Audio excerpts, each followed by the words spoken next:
Welcome back to St Helens Training.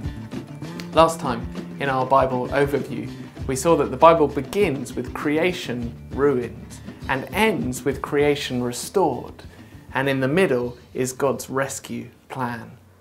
We also saw that Genesis 12, the promise to Abraham, is the moment we can be certain of a happy ending. And that's where we're going to begin now. Each of these 3 sessions will have a big promise and a section of history. The big promise here is Genesis 12. In Genesis 12, 15 and 17, God makes a covenant, a commitment, a contract with Abraham to bless him, to bless his family, and through this family to bless the world. That is a huge marker in the Bible story. From now on in the universe, the place to look for blessing is Abraham's family. We'll add Abraham to the diagram. And you can see, looking at the details of what he's promised, this is a plan to reverse the curse, reverse the fall. So whereas childbirth had been cursed, well, Abraham is promised descendants greater than the stars. Whereas the place had been cursed, kicked out of Eden, ground no longer fruitful, well, Abraham is promised a land to call his own. And in terms of relationship with God, Abraham is promised, I will be your God, you will be my people, having God for him. It's a huge turning point in the Bible story, but actually not much changes on the ground. In experience, covered by the black line here, life carries on fairly unchanged, but the promise, the other line, has lifted expectations much higher. So, as the Bible moves on, we zoom in on that family.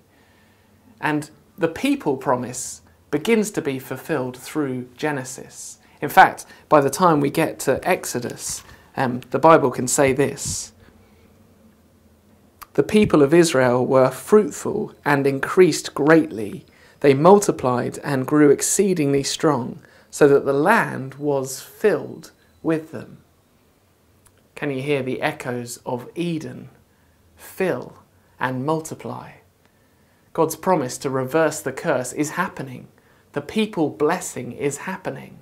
But in terms of place, Israel, Abraham's family, are trapped in Egypt under the harsh slavery of the pharaohs.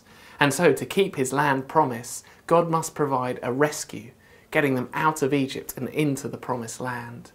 And that's the agenda that dominates the next few books. Will they get out of Egypt? Will they get into Canaan, the promised land? Will they get the whole of the land? By the end of Exodus, they're out of Egypt. And finally, in Joshua, they cross into the land. And God gives them great success. So much so, Joshua can say at the end of his life, you know, all of you in your hearts and souls, that not one word has failed of all the good things that the Lord your God promised concerning you. All have come to pass, for not one word failed. God gives the land. But actually, the biggest step forward in Exodus to Joshua is not in people or land, but in knowing God. You see, Israel are rescued from Egypt not just for a new country, but for a new master. They're brought out from Pharaoh's slavery to serve and worship God instead, to be his people, to be in relationship with him. And throughout Exodus to Deuteronomy, we see much more of what that involves. Firstly, God reveals his name, Yahweh. I am who I am. That is, I am self-defining. I don't change. This is what I'm like. You have to accept me as I am. I'm not like anything else or anyone else. He then proves that with the plagues on Egypt and Pharaoh, demonstrating there are no other gods like Yahweh. And then at Sinai, he lays down the law. You shall have no other gods but me. And at this point, we realize relationship with God is a far more serious thing than we might think. It's a wonderful privilege for Israel to know their Creator, to have him for them, rescuing them. But actually, it is also a fearful thing. An awesome thing. So in Exodus, even as the law is giving, they bow down and worship a golden calf, at which point Yahweh's anger burns against them. He is a jealous God. He won't have competitors. In Leviticus, we discover that naturally Israel are not clean, and yet God is holy. He cannot live in a tent contaminated by sin. And then in Numbers, we see that despite his patience, faced with repeated rebellion, as Israel again decide to turn back to Egypt, away from the promised land, well, his patience has a limit. A whole generation are banned from entering the promised land, condemned to die in the desert.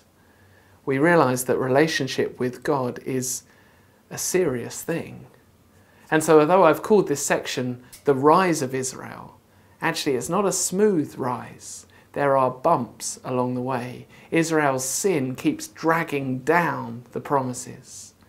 God in his grace carries on, but there is tension in the air. That tension is highlighted even by God's very character. Just after the golden calf incident in Exodus 34, Moses asks to see God's glory. He's pleading for God to forgive his people, to not destroy them. And at that moment, God describes himself like this: the Lord, a God merciful and gracious, slow to anger, and abounding in steadfast love and faithfulness, keeping steadfast love for thousands, forgiving iniquity and transgression and sin, but who will by no means clear the guilty, visiting the iniquity of the fathers on the children and the children's children to the third and fourth generation. There is a tension. He's slow to anger, but he will not clear the guilty. How can a holy God dwell with an unclean people? How can a just God bless guilty people? How can a jealous God dwell with idolaters?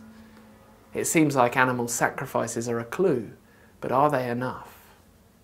And to highlight the tension even more is God's law.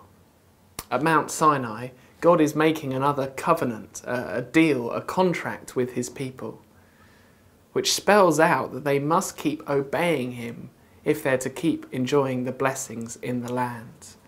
The Ten Commandments are at the heart of it, and the heart of them is treating God as God. You shall have no other gods but me. He is the one true God. He's shown them that. And so it's right that he demands to be treated that way. Obey my voice for blessings to continue. But all of that means there's a huge tension in the air. We've had great progress in the blessings of people and land and relationship with God. And yet we're asking, how will this relationship work? Israel face a fork in the road. They've been rescued by grace from Egypt, but now they have a choice. If they obey, well, blessings will continue in the land, fruitfulness and abundant life. But if they disobey God's voice, if they turn to other gods, well, curse will come. You can see that on the diagram. There is a fork in the road, and it's such a key issue that both Moses and Joshua give their dying words to warning about making the right choice. Joshua puts it like this: having said that just as all the good things that the Lord your God promised concerning you have been fulfilled, well, so the Lord will bring on you the evil things until he's destroyed you from off this good land that he gave to you, if you transgress the covenant of your God, which he commanded you, and go and serve other gods and bow down to them. So then, to sum up, we saw with Abraham that God is determined to bless. There will be a happy ending. But we see with Moses that obedience can't be ignored.